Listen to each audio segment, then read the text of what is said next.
Hello everybody, SlimKirby here. Welcome back to more Let's Play The Legend of Zelda Majora's Mask.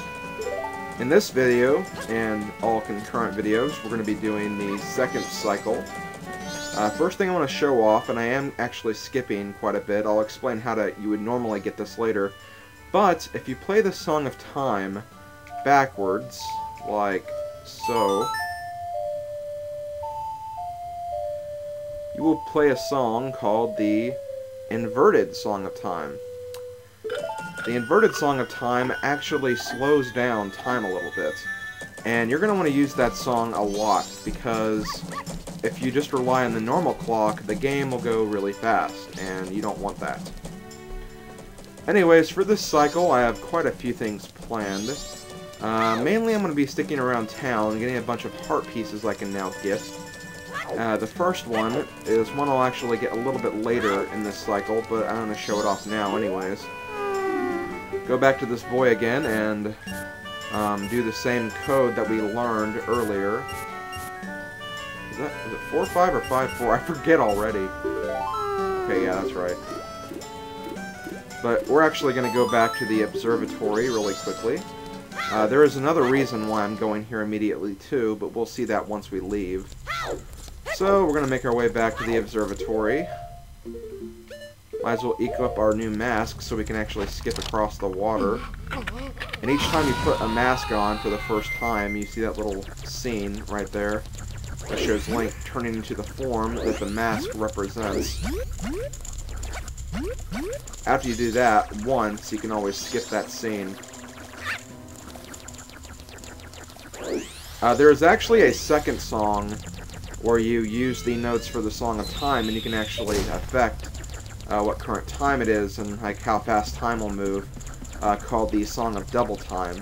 For that song, you simply have to play, I'll go ahead and show it off. Is it down, down, A, right, right? No, it's not. It's right, right, A, down, down.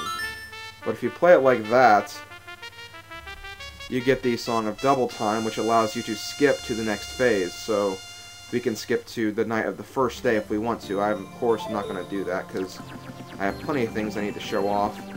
One of the things is right here, this Scarecrow.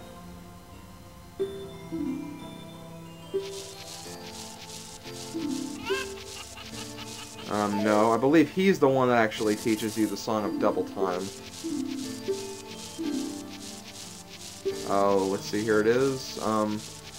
No, he either teaches you the Song of Double Time or the Inverted Song of Time. I don't remember. I really don't want to learn it because I obviously showed you both of them already. But there is a Scarecrow there, and there's also a Scarecrow in the trading post that I think teaches you the other one. Anyways, we're going to go back to the telescope. We've already seen the Skull Kid. I'm not going to do that again. But if you look right there, you can see a Deku Scrub in the distance. We're going to follow him, and we're going to see where he goes, because we can actually get a heart piece from him if we find out where he lands. This is outside the town, by the way, and unfortunately, I think I kind of missed him right there. But basically, there's a hole around here. I can't really see it, though. You don't actually have to follow him. This is just really to show you where the hole is. It's right around here. I'll get it without a problem, but it is around this area. Oh wait, it's right here. Never mind. So memorize that hole location. It's by that tree and by this other tree. So we'll come back there later. Okay, yeah. We don't need the Moon's Tear again, so we're not going to worry about that right now. I'll have to get it again, though, when I do that Deku Scrub trade quest. So now we're going to leave the observatory again. And if you dance with that Scarecrow, that is basically the only way you can make time pass a little faster during the first cycle, since you obviously don't have your Ocarina yet, so you can always use that to speed up the process a little bit. Me, of course, since I got a lot of heart pieces and such, I didn't really need to use that. Didn't want to miss anything. Before you exit, make sure you're a human, because if you don't remember, we actually got through here without playing the Bombers game. And when we exit, the leader's actually going to come up to us and he's going to wonder how we have the secret code.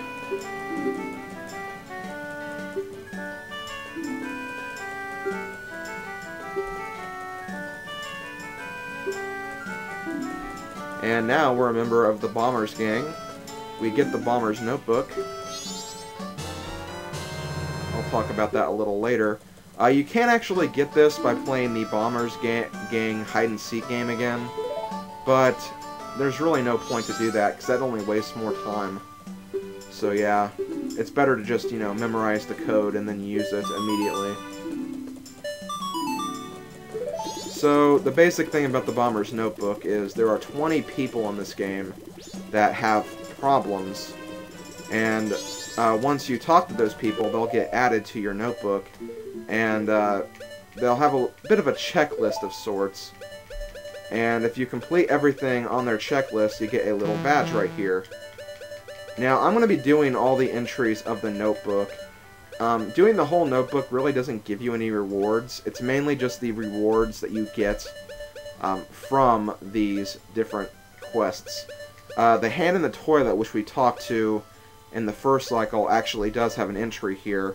But since I completed that before I got the notebook, as soon as I talk to the hand in the toilet again, he'll appear on here too. But I won't have to do the quest with him again, though.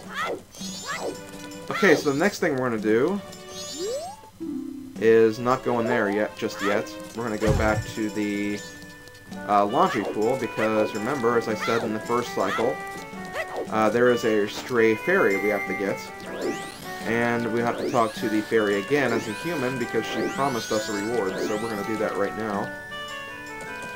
I gotta go all the way over here to the laundry pool.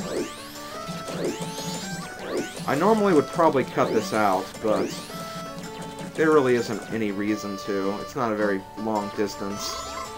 But for other things, I probably will cut the footage a little bit.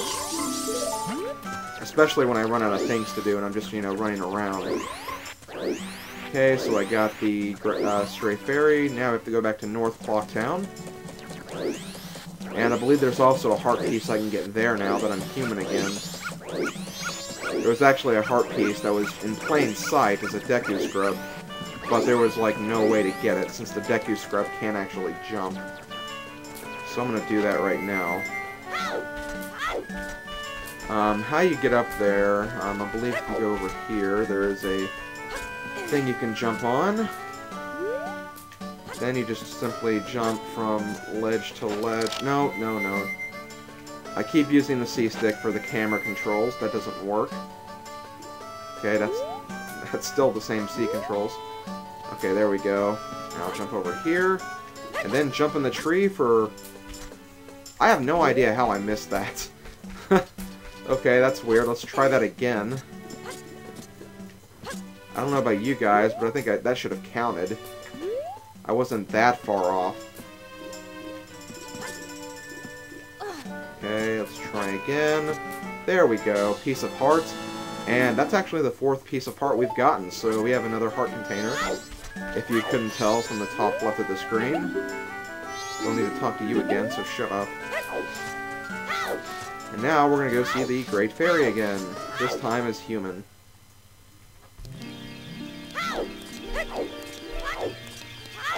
Okay, go over here.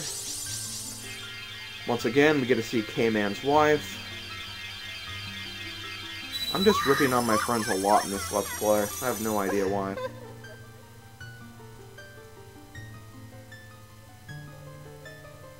Oh, Tattle and you, kind young one. Thank you for returning my broken and shattered body to normal. I am the Great Fairy of Magic. You don't say, we already met you. For now, this is all I can offer you. Allow me to ease your weariness as my token of gratitude. Didn't you promise me something else? I'm pretty sure you did.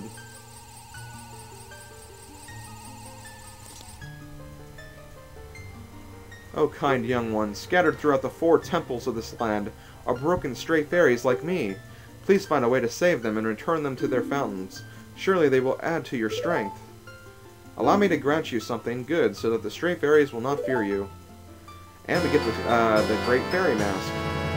The first actual mask, besides the Deku Mask, we can get in the game.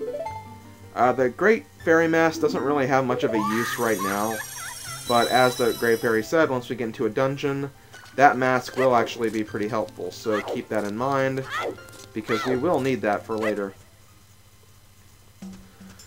So now that we're done in this area, we've pretty much done everything in North Clocktown. There is one more thing that happens during the night of the first day, but we'll see that later. Next, I'm going to show you something that can definitely help you out, especially if you need rupees right away. A lot of people know about this trick, and I just failed that jump really, really badly. Let's try that again. The video is probably going to cut in a second. It's almost 11 minutes.